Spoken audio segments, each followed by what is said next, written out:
Hi students, this is Mrs. Chadwick. I just would like to review how to cite sources and what a citation looks like, and what are some of the tools that you have access to when you're creating your citations, and why we actually cite sources.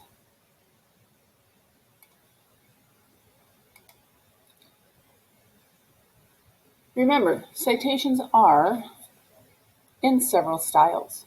There is Chicago, there is MLA, there is APA.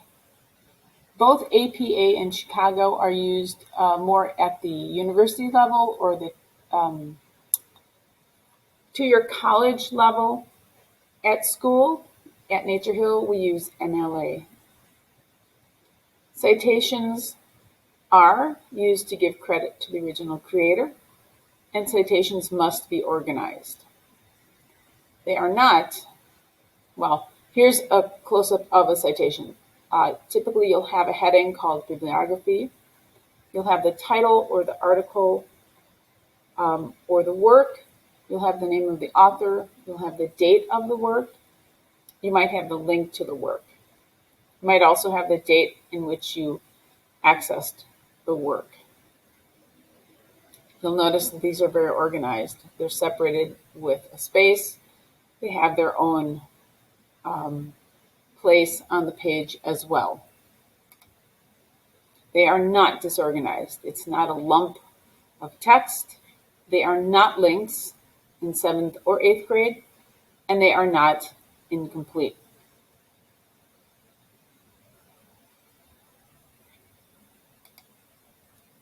Some of the online tools that I use in my classes are MyBib, Citation Machine, and the Purdue Online Writing Lab.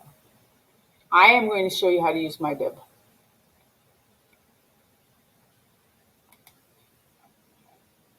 So here is the website that I've been using to research a career for my class. So I've taken my notes.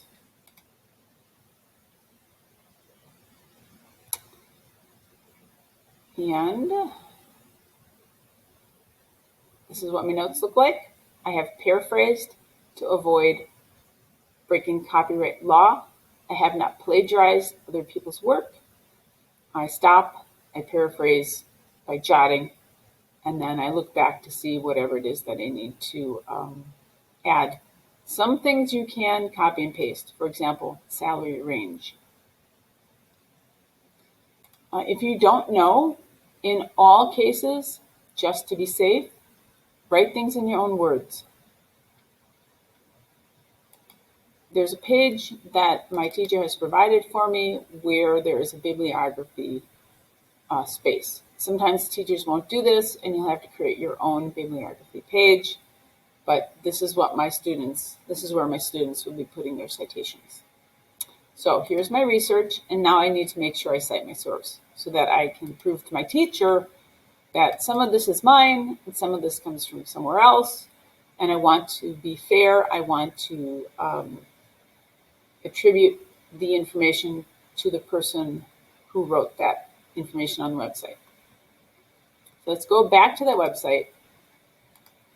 I'm done using all the information. I'm going to copy that URL. So clicking at the top, copying that URL, and then finding my citation tool. Works Cited Reference Guide at the top. There's MyBib, Google Docs, Explore, Gale, or Cite This For Me. I exclusively use MyBib. The other three are fine, but this video is just going to show you how to use MyBib. So I'm going to click on that. You can also Google MyBib. Because I've used MyBib before, it knows who I am. I've logged in with my Google account. If you need to do that, you can pause this video and log in with your Google account now. Welcome back. You might have some pop-up boxes. Go ahead and close those. The next step, once you've cleared up your page, is to click on Add Citation. Because that resource is a website page, I can just keep this search box as a website. If you want to know how to cite images or videos, there are other resources available to you. Just ask. I'm going to search for that source. And notice that it says it's manufacturing engineers at My Next Move. The container is mynextmove.org, and there's the URL, but it doesn't know if it's valid or not, so it's going to ask you some questions. Proceed with caution, and it's going to ask you to look for a web page author. So I'm going to go look for a web page author. That's typically at the top of any kind of website page, and I don't see a web page author. If you did see a web page author, you would say yes, and it would open that up for you. Since it doesn't, I'm just going to say no. Does it have a date published? Let's take a look at that. Do I have a date as far as when this website was last updated? Yes, it's August 24th, 2021. It's way at the bottom. August 24th, 2021. So I'm going to add that. So I'm going to say yes. So I can say, go back and look. It's part of paraphrasing.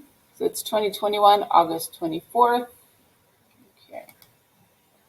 2021, 2021. August is 08. Oops. And the day was the 24th. Go to next. And this is the information I have. Now notice it does pop up web page or website author again. I couldn't find one, but if you had one, you put the first name in, last name there, you can remove this because you don't need it. This is the manufacturing engineers at My Next Move. Let's check that.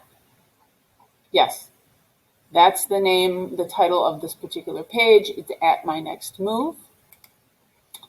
The date it was published, which I found at the bottom of the whole thing, was the 8th of, August 24th, 2021.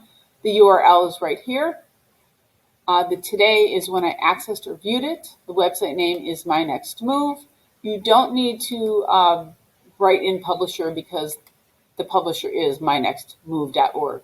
So we're just going to leave that there. If I wanted to, I could add notes about this, but I am not going to do that. So we are going to go on and we're going to create the citation.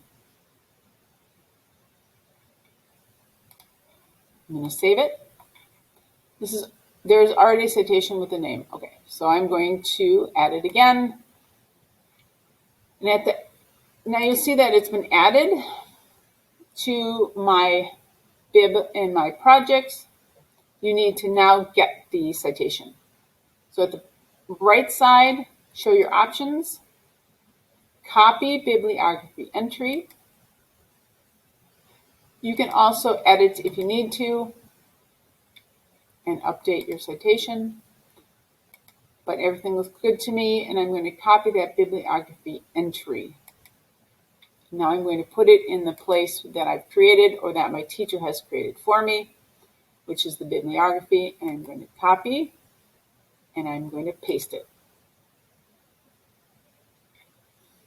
I'm going to fix the color of the text so that my teacher can see my work a bit more easily, and that's how you create a citation. Again,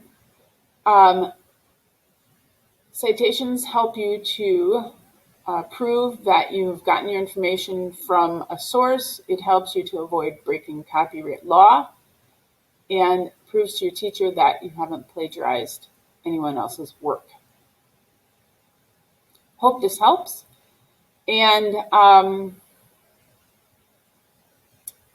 thank you for being responsible users of creative work and resources online by creating your bibliography.